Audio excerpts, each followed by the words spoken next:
Another season of Mo Salah in the Premier League, bossing it for Liverpool.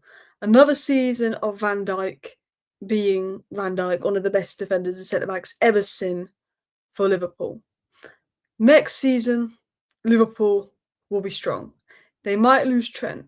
They might need to sign a striker and upgrade at left back. They might need to do a bit of business this summer because even though they're set to win the league, Liverpool are not the finished product. Even though they've only lost 2 games this season, you can see with how Liverpool have played this last month or two, they're not the finished product. And in today's video, we're going to talk about why Liverpool's future is massively going to change. We're going to talk about the news on Salah and Van Dijk. It looks like those new deals are essentially done. We're going to talk about why this is big news for Liverpool, but why does this change Liverpool's future?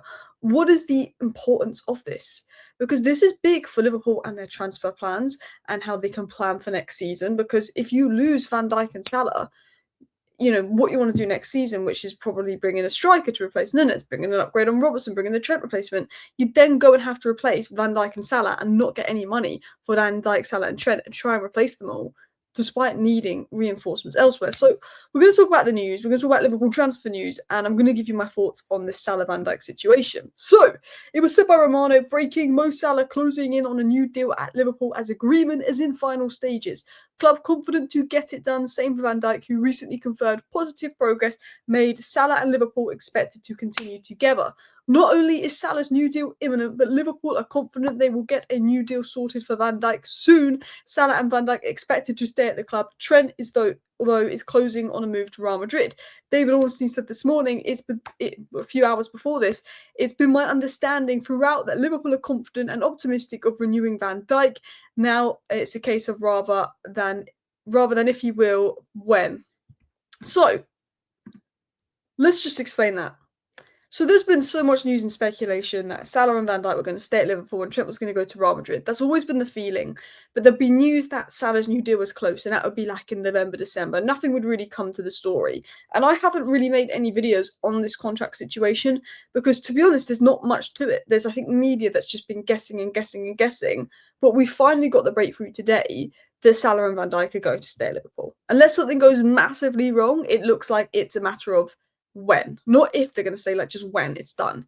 And that's been confirmed by the best of the best in the media. And this is big news for Liverpool because they've got 2 players that I think are almost impossible to replace, you know, staying for another year. And you can think about next season how you're going to replace them. This season, you can think about, like, sort of other business you need to do. And before I talk about sort of Liverpool's business that they could do this summer and why the future could massively changing, we've got to talk about Van Dijk, Salah, Trent, and that whole situation ongoing. I think that Salah and Van Dijk are still too good to go over to Saudi or go over to the MLS. You know, I don't think Salah next season will be as good as he's been this season because, I mean, one, how can you do better than this season with the numbers he's got? And 2, he's getting older. It's the Premier League. I think Van Dijk is on the slow decline. And I think 2-year extensions is probably the safe bet. You get another 1 to 2 years out of them. I think they've both got another 1 to 2 years at the top level. I also think, out of all 3 players, even though Trent is the youngest and holds the most value, I look at Trent Alexander-Arnold and I go, he's a unique player. You will never find a like-for-like replacement for Trent, but Arne Slot isn't looking for a like-for-like replacement for Trent. Jurgen Klopp might be, but Arne Slot, you know, he'll probably want a more traditional right back, more someone on the overlaps, rather than this unique pass of a player like Trent, whereas Real Madrid might want him to bring elements of what Toni Kroos did, you know, brought. You know, I think when it comes to replacing Trent, Arne Slot is just looking for a system right back that elevates the system, that can do the overlaps, can do the physical side. A little bit like Liverpool and linked to Kirkus on the left-hand side. He's not looking for someone that can play those amazing balls and do these amazing things. You know, as unique as Trent is, you can't replace him. Arne Slot, I think, is more than happy bringing in more of a system right back. Whereas I feel like Salah and Van Dijk, even though they're less unique profiles than Trent, are harder to replace because it's like, is there a centre-back out there right now that is Van Dijk's level? You know, Saliba could be the next Van Dijk, but he's still not quite there yet, but he's young and you're not going to get Saliba. Huijsen's massively one for the future, but that's still a long way to go. Mohamed Salah, I mean, that's difficult. You're not going to get Lamine Yamal. You're not going to get Bukayo Saka. Rafinha that's just probably not going to happen. You probably look at it and say Desiree Doué could be the next big winger. It's difficult to replace Salah and to replace Van Dijk. Whereas with Trent, there's a lot of pretty good right backs out there that would suit Arne Slot's system. So I think if you'd have lost Van Dijk and Salah this window, one being crazy because they're at the top of their game, but two, you'd have to spend a lot of money to replace them. I don't look at it and think they're easy players to replace. Like, honestly, let me know down below, how would you replace them? I always thought that Liverpool should have gone for Marmoush. This was before he went to Man City for the attack because he could also play on the wing. But that's done. Like, Isak's going to be out of budget. It's difficult this window to really find those players. So yeah, you've got two world-class players that Liverpool cannot replace this window. So this is massive. But we're going to talk about Liverpool's future. Why is it going to change? And what do we know about Liverpool's transfer windows and their plans? Well, we know that you're probably going to sign a striker. Nunez and Jota are both rumoured to leave and are unreliable. Jota with fitness, Nunez with form. Left back, you've been looking at upgrade on Robertson the last year. I think he's a solid left back, but there's, Tsimikas and Robertson, you could do a little bit better. Kirkes is the one that's linked. You have been linked to Hato as well. Replacing Trent, of course, you have been linked to the final right back, but I don't know if that's because he's worked with Arne Slot. I don't know the truth in that. Winger. Now, some Liverpool fans may argue you don't need a winger because you've got Gakpo and you've got Diaz on the left, you've got Chiesa and Salah on the right. Striker is clearly the priority, but you were linked to Anthony Gordon, you were linked to Kvaratskhelia. Chiesa could go. There's rumours of Diaz could go. He clearly wants a winger on the slot. He likes his wingers. I think you're going to be in the market for a winger. And we're going to talk about Gittins because Romano has spoken and said that there's some interest in Gittins. We're going to talk about defensive midfielder. Gravenberch has been great this season, but he's just been ran into the ground. He's exhausted. He's also probably best as a number 8, which might surprise you that I'm saying that because he's been sold as 6 this season. I still want to see him as the number 8 under Slot. And I think Endo, he doesn't start in those games as good as Endo I think is. I think Endo's great. He doesn't play loads. So you're going to go for a 6, but you need like a progressive 6 on the ball. And surely left centre-back. It was confirmed last summer by Fabrizio Romano that Liverpool were doing what they could to sign a left-sided defender. You had links to Patro that went to PSG. You had links to Hincapie last season, but you didn't make moves. Branthwaite, there was links. So maybe you're looking at someone like Hato who could play left-back and left centre-back. We're going to talk about this. This is from my last transfer video on Liverpool. This is my just assumption on who's going to go. I would put Trent probably into very likely now. I did this last month, but I would probably move Trent into very likely. And I think the rest are 50-50. And then there's few rumours around Diaz and Elliott, but I think they're good players. So I don't think Liverpool would want to move them on unless they felt that there was a good offer there. I think Chiesa just probably isn't in the plans. It looks like Jota injuries could go. Yeah, I would move Trent over to the red, but obviously, you've got Mamardashvili coming in. I think Kelleher will go because he's good enough to be a first-team keeper. That's what I mean about Kelleher. There was rumours that Gomez potentially could go, but I don't know. So we obviously were talking about this in my last video on Liverpool, that the word is they're looking at about 4 to 5 signings in the summer, and it will be a big summer for Liverpool. I mean, you basically did nothing last window, so you should have money to spend. Although Liverpool is spending, there's always a big question around that. So let's talk about it, because you've got Salah, you've got Van Dijk staying. That means you don't have to look for Salah and Van Dijk replacements. Trent is going to go. You're going to look for a right back. You're going to look for a left back. You're going to look for a right back. You're going to look for improvement on the left side of the defence. You'll be looking at a striker. So let's talk about it. Left back, it looks like Kirkes is the guy you're interested in. You want to bring in a new left back. You want to bring in as well maybe a centre back. And Kirkes is one of the 3 main names on the shortlist. I think Kirkes is there. I'd assume Hato is there, and I would assume Schlotterbeck is there. Because they can all play left back, although 2 of them are probably better at centre back. Well, Hato's played left back more this season. I would assume they're 3 of the names. Potentially on the left back shortlist, you have an Anthony Robertson or an 8. I don't know if 8 Nouri, he's more of a back 5 player. I wouldn't be surprised if you had an Anthony Robinson on the list. Lewis Hall, but I don't think Newcastle would sell. I don't think you get him. He's also a big Newcastle fan. I mean, I assume Kirkes is who you're going for at left back. Man United wanted him, but he wasn't available in January. We've got Dorgu, so we're not going to be back in for him. So I'd assume Kirkes. There also is talk about Diaz in the Middle East. I think Jota and I think Nunez is the one that you want to get rid of. I think Jota could go. And I think Chiesa is more likely to go than Diaz. Diaz still brings a lot of value. I know there can be inconsistencies there, but I wouldn't sell Luis Diaz. this summer. Unless you're getting offered big money because he is aging, I wouldn't even think about it. I think it's Chiesa, I think deserves more opportunities, but I think he's not going to get that under slot. So maybe you just say, you know what, you could probably make a profit on that crazy enough.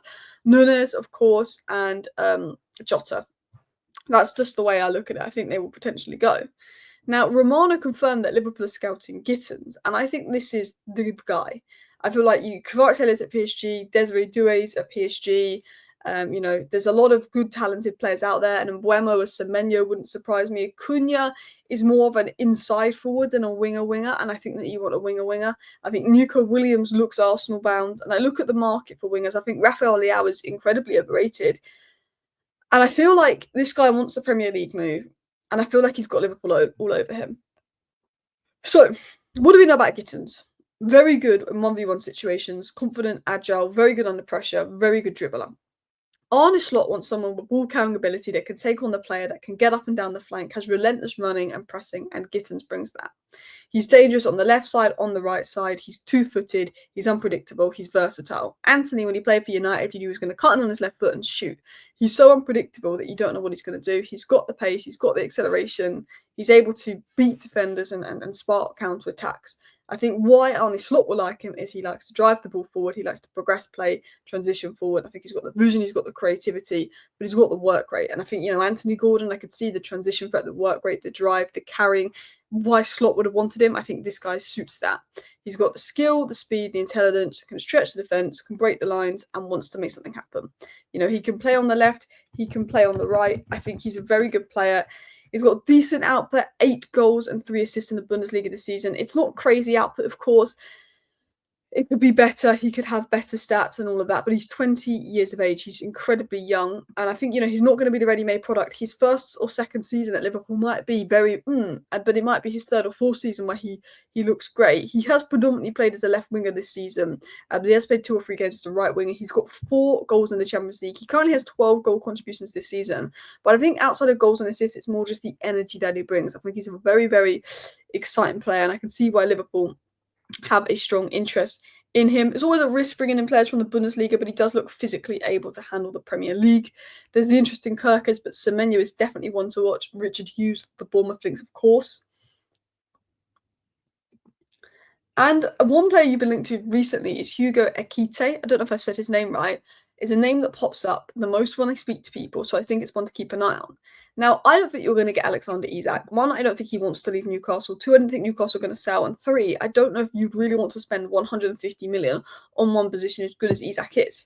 Now, I think bringing Hugo in is a huge risk, but I think he could be the next Isak. People always thought Isak was a risk. Is he physically able to deal with the Premier League? He's lanky. You've got that with Hugo, but he's more affordable. Although it's a riskier deal, and I do think, could they go over Delap? £30 million has been revealed today for Fabrizio Romano. He will cost if Ipswich get relegated, which is a given.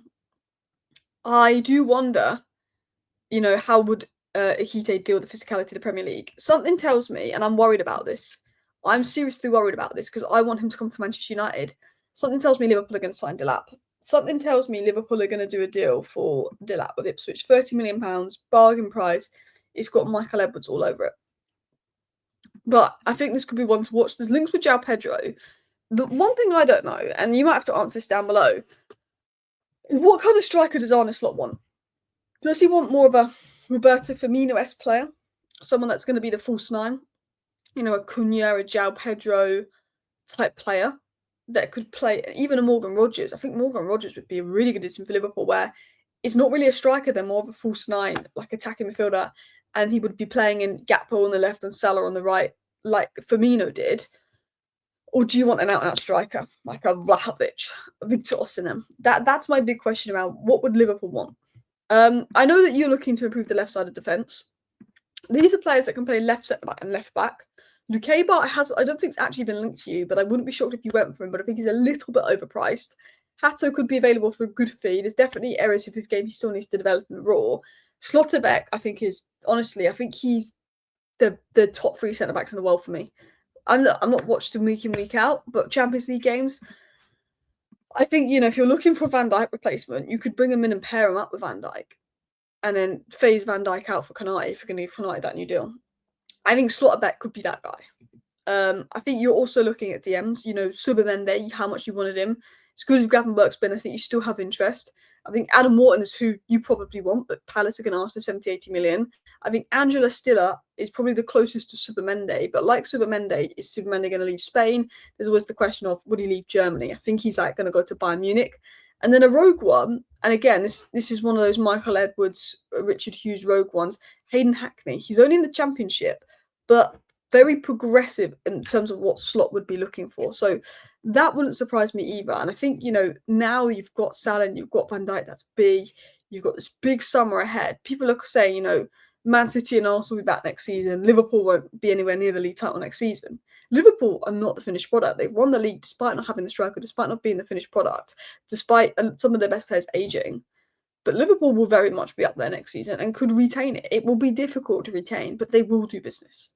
Anyway, thank you for watching today's video. Let me know your thoughts down below. See you next time. Bye.